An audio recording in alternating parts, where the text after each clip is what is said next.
Sopran ventos feministas na Deputación de Pontevedra. A institución provincial sumouse ao paro de mulleres de 24 horas. A axenda provincial estivo hoxe despexada e foron poucas as funcionarias que acudiron ao seu posto de traballo. O único acto da xornada tivo lugar no vestíbulo do Pazo Provincial. Ali deuse lectura un manifesto coa cor morada das paredes mesturándose coas flores brancas adornando as solapas de moitas mulleres, como as que usaban as sufraxistas a finais do século XIX para recoñecerse.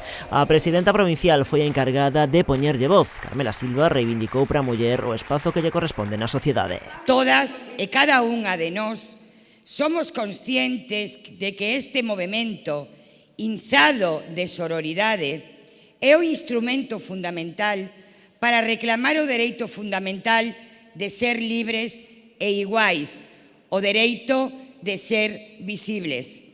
En este momento, no que voces que pretenden ser máis fortes que as nosas están cuestionando todos os dereitos e as liberdades que foron conqueridas pola loita das mulleres, ten que servir para alzar máis a voz e decir alto e claro: ningún paso atrás, o futuro é con nós. O manifesto da Deputación pontevedresa tamén serviu para lanzar unha advertencia: na loita pola igualdade, ningún paso atrás. Temos que estar alerta, todas xuntas, unidas, porque tal e como nos lo advertía Simone de Beauvoir, non esquezades xamais que bastará unha crisis política, económica ou religiosa para que os dereitos das mulleres volvan a ser cuestionados. Eses dereitos nunca danse por adquiridos.